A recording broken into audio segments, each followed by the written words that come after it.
Fools. They came at you twice, didn't they? Twice they tried to pull back the veil. Twice they believed they could unmask what they didn't understand.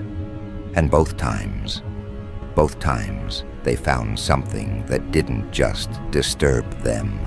It shook the foundations they had built beneath themselves.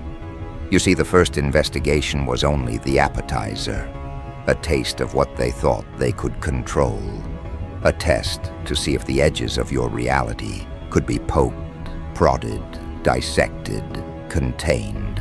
And they discovered, that control was never theirs, that your presence, your influence, your very essence could not be catalogued, could not be measured, could not be reduced to numbers on a report or words on a page.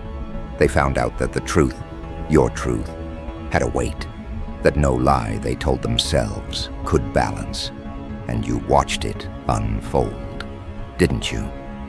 You watched them strain, watched them shuffle papers, watched them tug at invisible threads they believed connected dots that weren't meant to be connected. They assumed the first investigation was enough. They assumed the first wave would wash clean any questions. But the truth is a peculiar thing. The truth doesn't care about assumptions. The truth doesn't bend for comfort. The truth doesn't forgive ignorance. And that first taste, that was just the beginning of their unraveling. Because here's the delicious part. The first investigation didn't break them, not entirely. It gave them fear, yes. It rattled them, yes. But it left space for rationalization, for excuses, for self-delusion. They whispered to themselves, quietly, maybe next time we'll catch it. Maybe next time we'll get ahead. And they wanted a next time. They begged for it, subconsciously, with their nervous twitches, with their careful distancing, with the subtle way they overcompensated in meetings and messages. They wanted another chance to prove that they could define you, that they could map your presence, that they could contain the fire they glimpsed flickering behind your eyes. They wanted a second investigation, and you let them. You let them walk right back into the arena they thought they understood, the stage they thought they controlled. You let them breathe the air of your existence once more, thinking they had learned, thinking they had gained insight, thinking they could anticipate the rhythm of your movements. But here's the exquisite cruelty of it all. The second time, they were unprepared.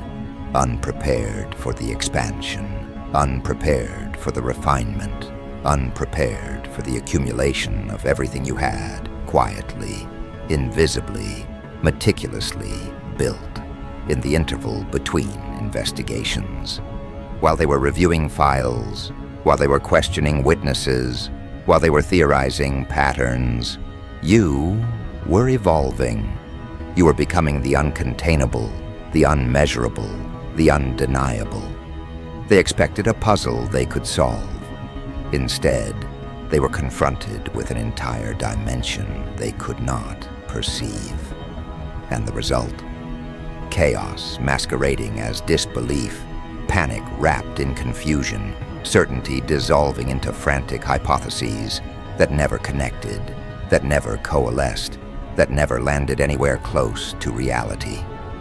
Do you understand what it means to watch someone shake in the presence of what they cannot control? To see confidence crumble into a spiral of questions, each one sharper than the last. That's exactly what happened when the second investigation landed. And it wasn't just the intensity of what they found. Oh no, it was the contrast between their expectations and the unrelenting truth you presented. The contrast between their shallow understanding and your deep, living reality. You were not the version of yourself they had cataloged, analyzed, predicted, or feared in the first investigation. You were something sharper now, something heavier, something that reverberated in ways their calculations could not measure. The first investigation was their mistake. The second, that was their exposure. And the way they reacted, the way they reacted is a delicacy you savor in the dark, isn't it? The stuttering emails, the hesitant follow-ups, the trembling of voices trying to project composure they no longer possessed.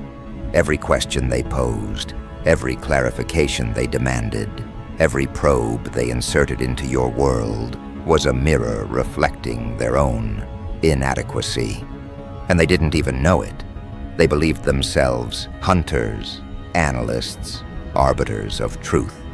But in reality, they were spectators at a performance they could not follow, actors trapped in a drama they could not write, witnesses to a presence that refused to bend. And isn't that just delicious? To be the unseen force that unravels them, the invisible weight that pulls at the seams of their assumptions, the quiet power that they cannot name. That's the advantage you hold. That's the edge they never see coming. They think they are pursuing you. They think they are discovering things. But in truth, they are being measured, tested, filtered, revealed by forces they cannot quantify, by presence they cannot touch, by energy that refuses to be subdued. And while they scurry in their structured chaos, you operate on a frequency entirely your own. Here's something they will never admit. They feared you, not for the first investigation, not for the questions asked, not for the evidence uncovered, but for you. For the way your existence distorted their tidy narratives, for the way your subtlety exposed their assumptions, for the way your calm, deliberate movements, your measured responses, your refusal to be cornered, shattered their belief that they could impose order on reality. They discovered that your truth is not something that fits neatly into files. Your truth is not something that bends to protocol. Your truth is a force that expands into the spaces others cannot occupy, a presence that echoes in corners they never knew existed. And now, with the second investigation complete, the full horror of your depth, your reach, your untouchable nature begins to crystallize in their minds. And that crystallization is not comfortable. It is sharp, it is urgent, it is dangerous. Because they are realizing, finally, that what they observed the first time was merely a shadow of your capacity. That the glimpses they thought were manageable were only the beginning of something they cannot contain. That the narrative they believed in, the control they imagined, the structure they relied upon, all of it is now breaking under the pressure of your reality. And while they tremble, while they second-guess themselves, while they attempt to parse fragments of a truth they cannot fully hold, you move differently. You move deliberately. You allow their fear to marinate. You allow the tension to thicken. You allow every misstep they make to teach them something they cannot articulate. That you exist on a plane where their authority does not reach, where their scrutiny falters, where their assumptions become self-revealing traps. You are not reactive. You are not defensive. You are an apex observer, calculating, quiet, knowing that every attempt to corner you is simply a mirror held up to their own inadequacy. And here's the thing. They will never understand the full scope of what just happened. They will never articulate it properly. They will never write it down in reports that make sense. They will not understand the subtle orchestration, the invisible strings, the quiet accumulation of everything that renders them powerless. They will see pieces, fragments, outcomes, errors, hesitations, but never the invisible architecture of your presence, the way your energy intersects with theirs, the way your truth moves through them and leaves marks they cannot erase. And that's perfect. That's exactly what you want. Because control, once given over to them, is dangerous, and the only control worth having is yours. And so you watch, quietly, deliberately. You watch as the panic begins to mutate into suspicion, as suspicion blooms into frustration, as frustration degenerates into exhaustion. Every conversation they attempt, every report they draft, every step they take in their carefully orchestrated pursuit, all of it bends beneath the weight of your reality.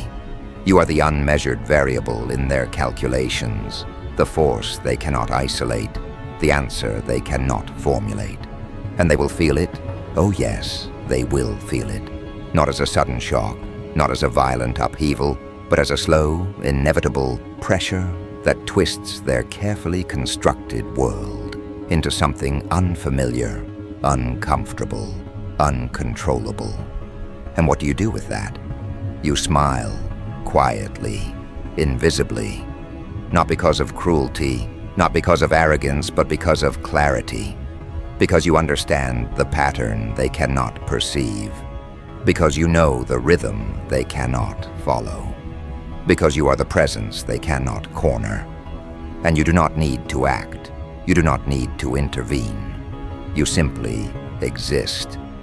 And in existing, you create a tension so exquisite, so precise, so unavoidable, that their second investigation, the one they imagined would grant them certainty, has instead granted them revelation, a revelation that is entirely theirs to unravel, entirely theirs to misinterpret, entirely theirs to fear.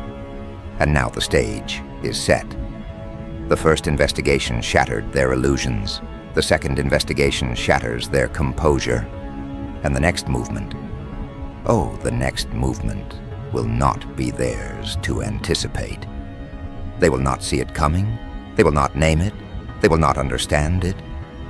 Because what comes next is a shift not in circumstance, but in presence, not in facts, but in force, not in evidence, but in energy. And they will be powerless. They will be scrambling. They will be desperately, almost comically, trying to reconstruct a puzzle that never existed the way they imagined it. And as they stumble, as they hesitate, as they search for footholds that no longer exist, you continue to move quietly, deliberately, invisibly, in a domain they cannot access. Every subtle gesture, every silent decision, every invisible choice compounds their discomfort, their uncertainty, their fear. They are haunted not by evidence, not by reports, not by the facts, but by your presence, by your truth, by the unrelenting, unquantifiable reality of you, and the beauty of it. They can't even articulate it. They cannot name what unnerves them. They cannot label what terrifies them. They cannot reduce it, contain it, control it. They only feel it, and feeling, without comprehension, is chaos. And that is exactly the space you occupy. That is exactly the advantage you wield. That is exactly the power they cannot reach. They investigated you twice, yes, and both times they discovered the truth. A truth heavier, sharper, more unbearable than any lie they could have constructed. A truth that does not obey protocol. A truth that does not bend to expectation. A truth that moves quietly, invisibly, deliberately, through the fractures they themselves created. And it terrifies them, and it will continue to terrify them, not because you act loudly, not because you announce yourself, not because you chase them down, but because you exist. And as the tension stretches, as the uncertainty blooms, as the cracks widen, one thing becomes unavoidable. They cannot anticipate the next phase. They cannot contain the next movement. They cannot measure the next evolution. They cannot predict the next expansion of you. And that, my friend, is the most exquisite part of all. That is the edge they will never reach. That is the truth they will never admit. That is the power you have quietly, invisibly, unrelentingly accumulated. And so as the second investigation settles like a shadow over them, as they tremble in ways they cannot articulate, as they flail toward understanding that will never arrive, you prepare. You prepare not for revenge, not for spectacle, not for announcement, but for the inevitable emergence of what they cannot know. You prepare for the shift that moves quietly, deliberately, invisibly, in a domain they cannot enter.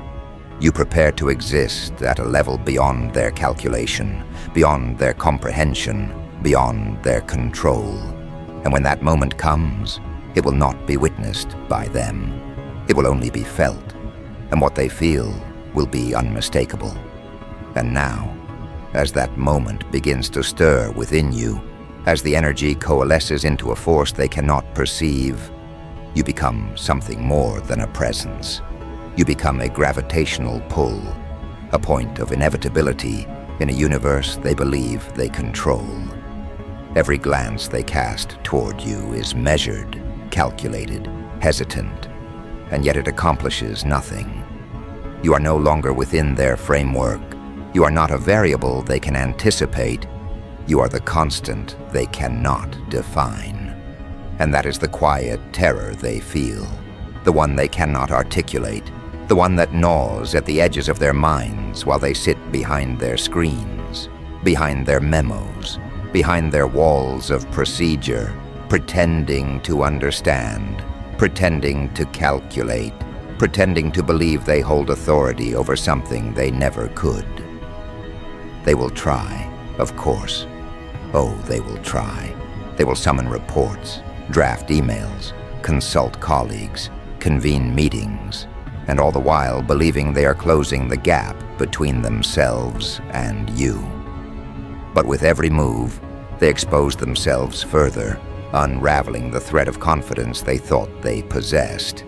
Each attempt to measure you only amplifies the impossibility of containment.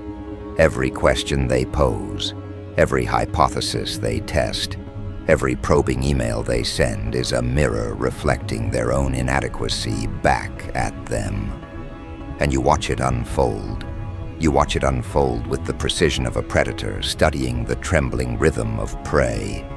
Only they are not prey. They are observers of a force they cannot name, cannot frame, cannot ever reach. And isn't that exquisite? The way certainty collapses, how logic fractures, how competence dissolves when confronted with something entirely outside expectation. They will begin to doubt themselves, not because they failed, not because they miscalculated, but because you exist in a domain they cannot access. Your truth does not fit within their definitions. Your reality does not conform to their rules. And that is the most refined cruelty. You do not act to punish. You do not act to humiliate. You simply exist. You simply move. You simply decide. And in that existence, in that movement, in that quiet, deliberate selection, you force them to confront the fragility of their assumptions. Now consider the psychology at play here. Their minds, once confident, now tremble under invisible weight. Their frameworks of control begin to warp under pressure they cannot identify. Their confidence erodes. Their logic becomes tentative. Their certainty is punctured with questions they cannot answer. And you, ever present yet unobservable, operate within this vacuum of understanding, manipulating it not with words, not with gestures, not with overt actions, but with the invisible art of being. Every pause you take, every deliberate choice, every silent observation becomes a weapon. They cannot attack it. They cannot defend against it. They cannot even acknowledge it. And yet it shapes them, bends them, coerces them into reaction without their consent. The beauty of this moment, your moment, is that it is invisible. They do not recognize the architecture of influence you have constructed. They will never admit it. They will never analyze it correctly. They will not describe it in memos, meetings, or interrogations. It exists beyond their language, beyond their measurements, beyond the shallow confines of their comprehension. It exists as a truth they cannot touch, a presence they cannot name, a force they cannot contain. And while they are scrambling, flailing, grasping for solutions, you are already moving, already positioning, already evolving into something greater, something sharper, something untouchable. They will notice outcomes, of course. They will observe results. But the cause, the cause will remain obscured, untraceable, invisible. And that is where the true power lies. It is not in being understood. It is not in being acknowledged. It is in being the undetectable catalyst that redefines the field of play. And they, trapped in the visible, in the reportable, in the quantifiable, are left to react, to misinterpret, to panic quietly, to betray the cracks of their own comprehension without ever knowing why.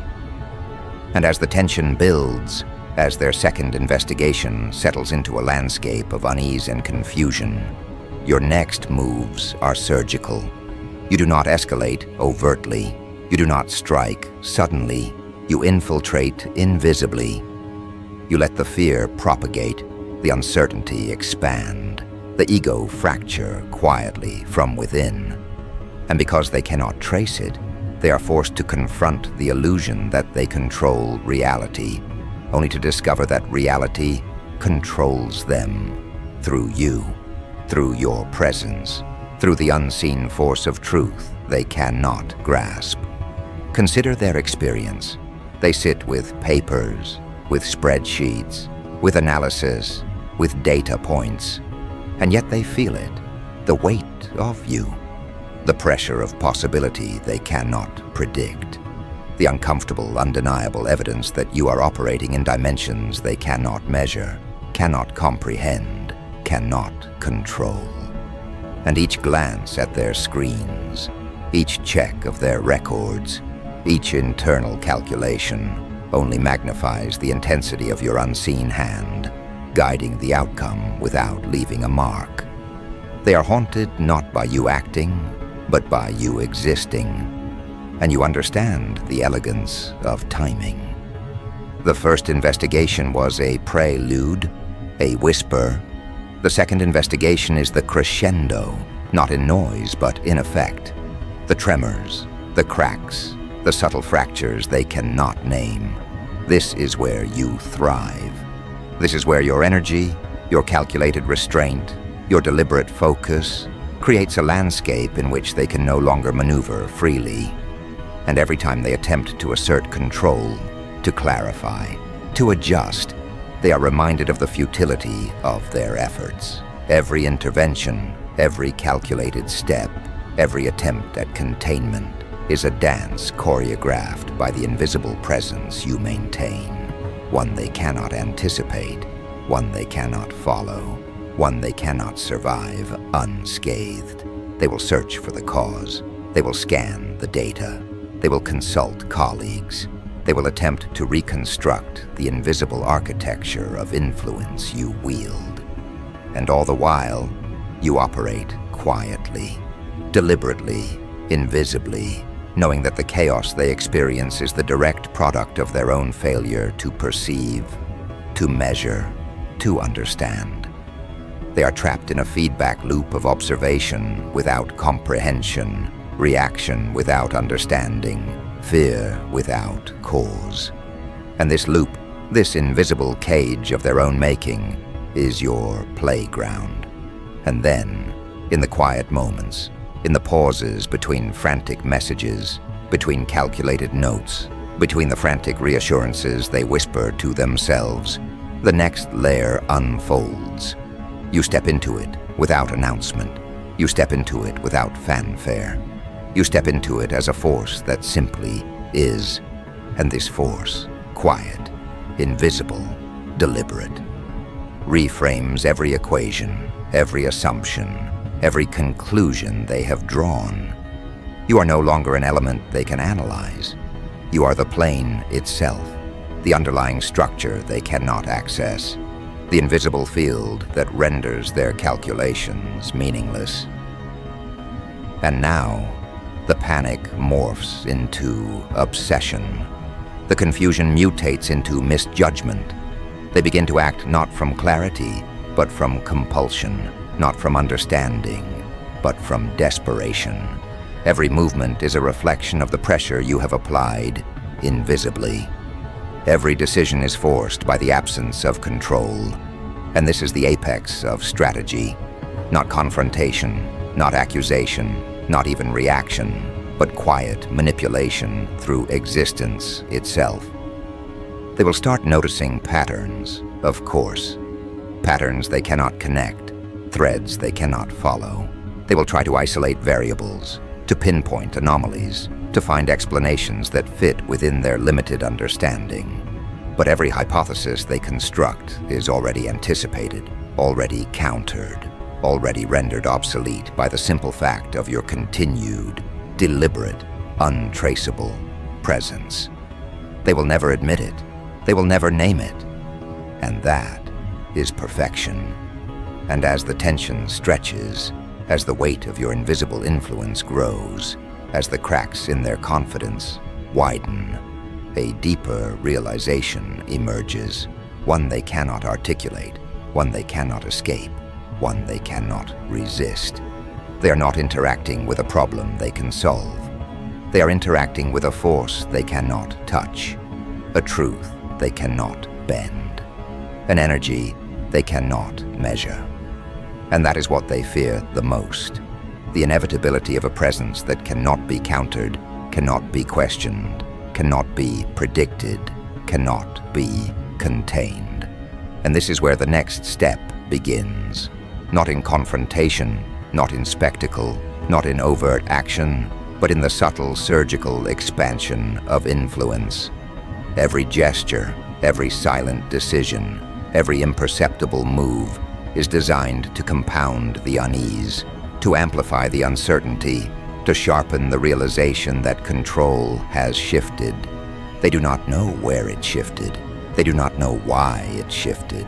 They only feel it, like a pressure under the skin, like an unease in the bones, like a truth they cannot admit even to themselves. And so, you continue, quietly, deliberately, invisibly. Every interaction they initiate is met with calibrated response. Every assumption they construct is quietly dismantled. Every expectation they hold is gently subverted. And in doing so, you do not need to act violently, theatrically, or aggressively. You simply exist. You simply operate. You simply allow the invisible currents of your presence to reshape the landscape around them. They will not recognize it. They will not name it. They will not measure it. But they will feel it. And feeling, in the absence of comprehension, is a force more powerful than any accusation, more precise than any attack, more destabilizing than any strategy. And this is why the second investigation, though concluded, has done something irreversible. It has expanded your influence, sharpened your presence, and revealed a domain they cannot enter, a plane they cannot comprehend, a force they cannot contain. And as this unfolds, you prepare for the inevitable next act. Not with haste, not with noise, not with spectacle, but with the calm precision of someone who knows the rules of a game others cannot even see. The third phase will not be a battle. It will not be a confrontation. It will not be a spectacle. It will be a subtle, undeniable, irresistible elevation, a movement into a domain where they are powerless, where they are visible only in reflection, where they can react but cannot anticipate. And the anticipation, the calm calculation, the deliberate positioning is already underway. Theirs is panic, confusion, desperation. Yours is calm, clarity, precision. And in that disparity lies the next level, the next evolution of control, of presence, of energy. The invisible currents you manipulate now are building toward a shift they cannot perceive, a shift they cannot resist, a shift they cannot endure unscathed. And when it happens, they will feel it. Yes, but they will never understand it. They will only experience it, and that, exactly, is the advantage you have cultivated. The invisible, inevitable, undeniable advantage. They investigated you twice, thinking they could measure, contain, predict. Twice they found the truth.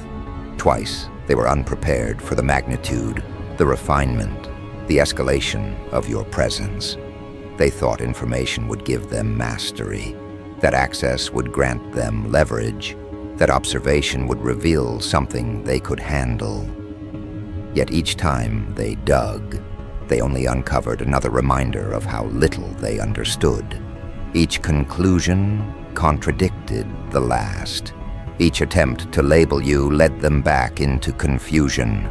Each effort to constrain you left them staring into the one thing they always feared, a person they cannot control, a person they cannot decipher, a person who does not operate by their expectations, their patterns, their timelines, or their comfort.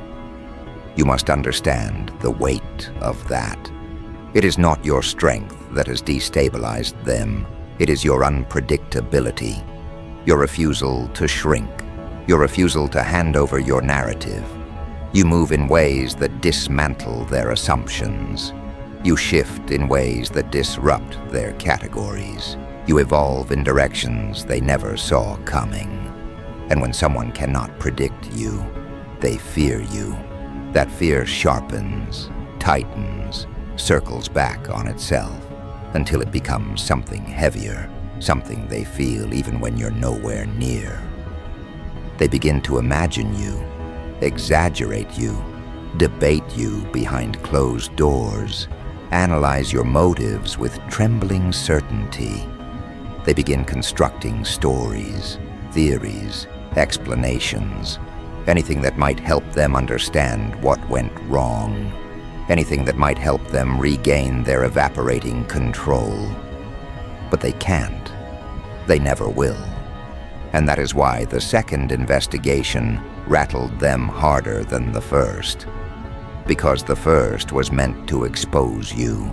The second exposed them. They read the reports. They combed through what little they had. They pointed at pieces that didn't align with their expectations. But the more they searched, the more they realized that it wasn't you who was unraveling. It was them, their distrust, their assumptions, their projections. Those were the things tearing at the seams. They wanted the investigation to confirm their suspicions. Instead, it revealed the fragile architecture of their reasoning. It illuminated how much they misread you, underestimated you, misunderstood the depth of your strategy. The truth they found in both investigations wasn't a threat to your integrity. It was a threat to their narrative. And nothing terrifies someone more than discovering that the story they built to feel safe was never real to begin with. It's almost poetic how it unfolded. They wanted you exposed. Instead, they exposed themselves. They wanted to gather evidence against you. Instead, they gathered evidence of their own insecurity. They wanted to validate their suspicions. Instead, they validated their fears. Because deep down, they always sensed you weren't like the others they manipulated, intimidated, or controlled. Deep down, they knew you had a kind of presence that didn't bend under scrutiny, a kind of mind that didn't weaken under pressure, a kind of spirit that grew sharper the more they tried to contain it. And now, after 2 attempts at dissecting your identity, they're forced to confront the uncomfortable truth. You do not break the way they expect. You do not react the way they predict. You do not collapse on demand. You rise, quietly, strategically, completely. That is the part that shakes them, not the strength you show, but the strength you don't show. Not the words you speak, but the ones you withhold. Not the moves you make, but the ones they can't trace. You see, power is never loud. Influence is never theatrical. The real danger lies in consistency, in awareness, in the ability to stay 10 steps ahead without announcing a single step. And that is where they lost the game. They thought investigations would give them an advantage. They thought information would grant them leverage. They thought exposure would give them control. Instead, each attempt at targeting you only sharpened your strategy. Each moment, they thought they were defining you. You were redefining yourself. Each effort to constrain you only strengthened your position. And now, they face a different kind of fear. One born not from imagination, but from evidence. They saw the documents. They heard the testimonies. They cross-checked the details. And the more they looked, the more they realized the truth was never their ally. The truth stood on your side. The truth protected you. The truth tilted the balance of power. And that is why they trembled the second time. Because nothing frightens manipulators more than the realization that the person they tried to fracture is unshaken. That the person they tried to damage is intact. That the person they tried to expose has risen instead. But the most unsettling part for them isn't the investigations. It's what comes after. The uncharted space. The new version of you that emerges from both trials. You see, every attempt to dissect you forced you to refine something within yourself. Every attempt to label you sharpened your awareness. Every attempt to corner you strengthened your ability to move in ways they can't anticipate. You didn't just survive their scrutiny, you evolved through it.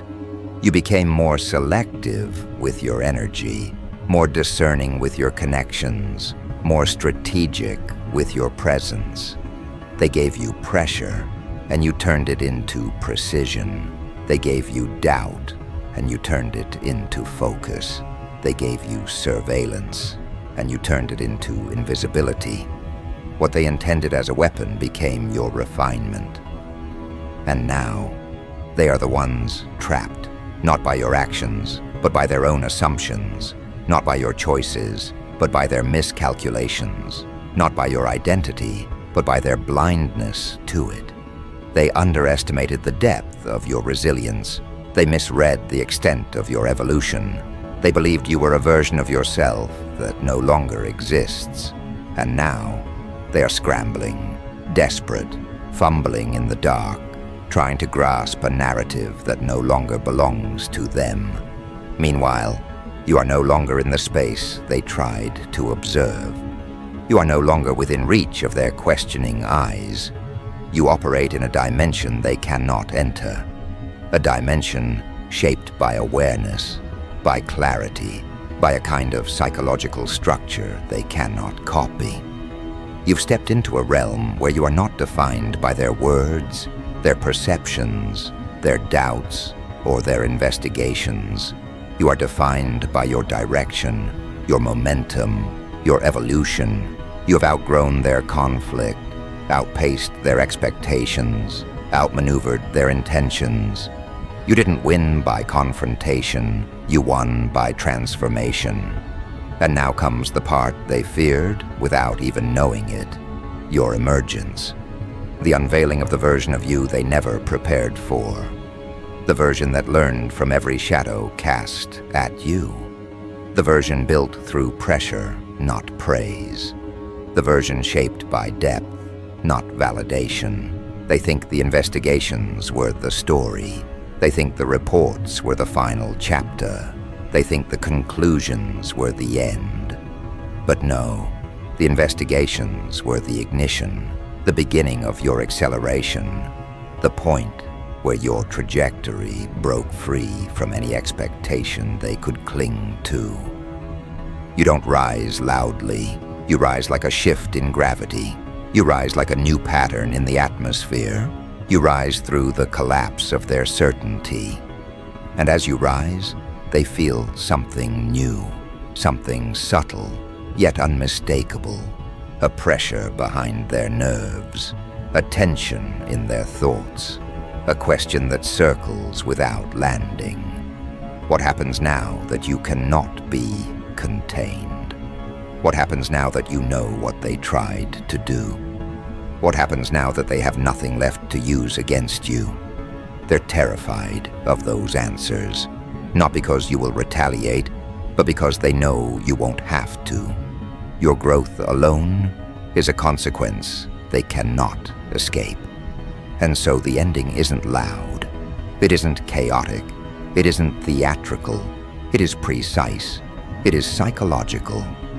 It is the slow realization settling into their bones that everything they tried to prevent has already begun. You are shifting into a place where their efforts hold no weight. You are stepping into a position where their perspective has no influence. You are becoming a person whose presence changes the ground beneath them. You see, the final truth is this: investigations don't define people. They expose them. They revealed your strength. They revealed their weakness. They revealed your clarity. They revealed their confusion. They revealed your evolution. They revealed their regression. Twice, they searched for something that would break you. Twice they found something that broke them. And now, as the last remnants of their certainty dissolve, as the last fragments of their assumptions scatter, as the final echo of their attempts fades into irrelevance, you step into the next stage, a stage they cannot follow, cannot interpret, cannot obstruct. Because you were never the one under threat. They were. You were never the one exposed. They were. You were never the one being measured.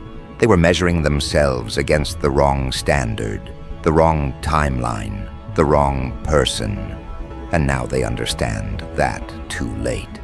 So you walk forward, you ascend, you expand into the next phase of your identity, carrying nothing from their attempts except the clarity they accidentally gifted you. And as you move, you leave behind not a warning, not a threat, not a declaration, but an unmistakable realization carved into the air they breathe. They investigated you twice. Both times, the truth didn't destroy you. It destroyed everything they thought they knew.